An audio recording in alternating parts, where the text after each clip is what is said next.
Hey everybody, it's Dan. I'm going to make a quick video on how to make a mat board. There's a bunch of different types and you can look up how to do it on your own. But specifically, I want to go over how to make this mat board here.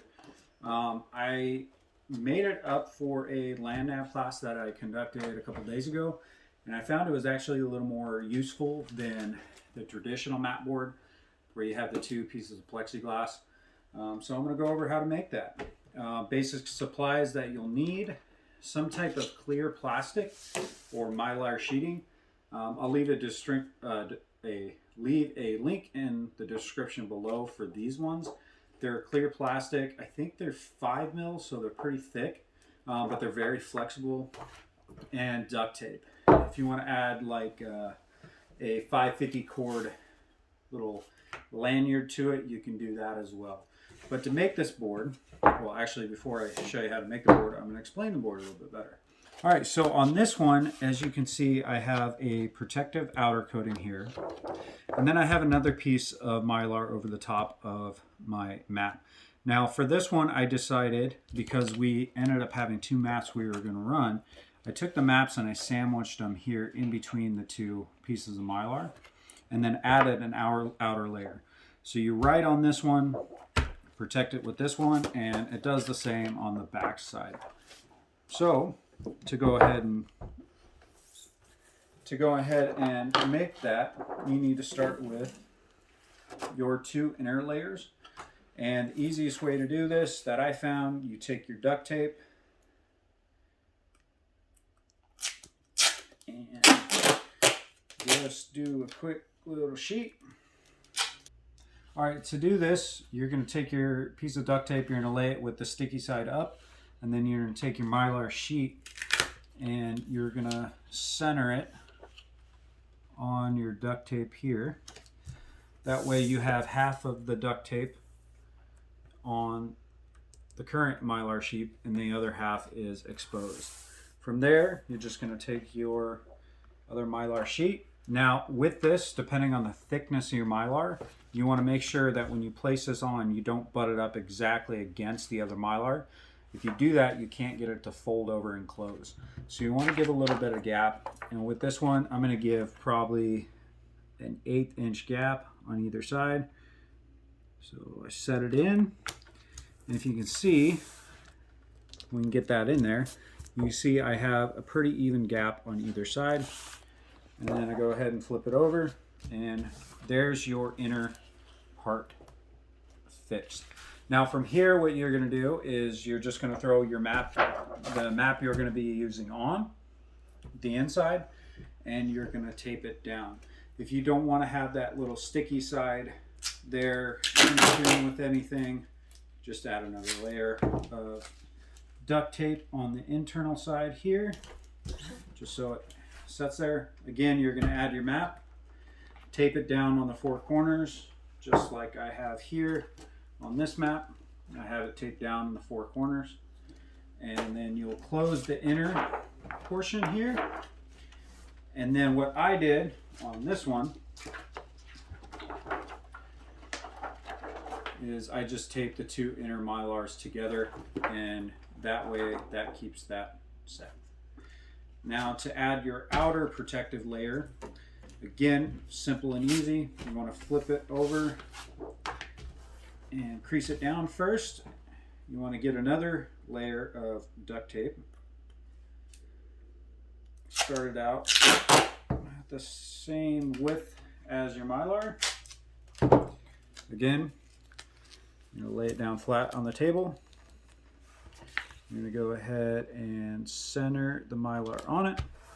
You're going to grab your other Mylar sheet, your outer protective Mylar, without beard hairs stuck to it.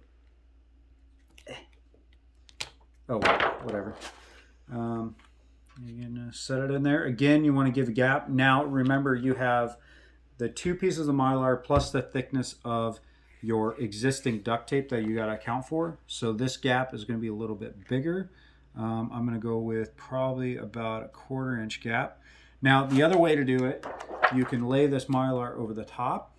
If you want it perfectly even on the bottom, place it down and then flip this duct tape over. And then that will give you your perfect little gap there. So now I have my external Mylar and then my internal on this side. Again, make sure you don't have any random duct tape sticking to anything internal. You can just go ahead and do another layer of duct tape here and protect everything. And then you repeat the process on the back side. So to repeat the process on the back side, just so you guys can see that, Mr. Sarge over here is walking around, so you can hear his tippy taps. So to make sure you see that again, for this one I'm not going to do as long of the duct tape. Set it down. Again, center it where you need it to be. Press it down. Take the Mylar, line it up on the bottom where you want it to be. Hold it down, take that duct tape and pull it across. And there you go. Now, I'm going to show you how this works. Flip this up and take the two internal ones. And say I had my piece of mapping in here. You just tape your edges down. You use thinner pieces too as well, in case you don't want the duct tape to obscure too much of your map. And there you go. I have my outer protective coating. This would be the coating that I write on. That protects it. And then if I had another map on this side, I could do the same and then protect the coating. Being flexible like it is, you can pretty much fold this and put it in your pack. If you're wearing a plate carrier, you can put it inside. You can also make this smaller. You can cut it in half and make it fit the size of map you want to use. One way that we were actually not hiding, but storing our maps, we would take this, put it between us and our backpacks. I found that having the straight plexiglass was kind of a pain to do that, but with this one it's pretty easy. It's just flexible. You can throw it right in between you and your pack and you're good to go.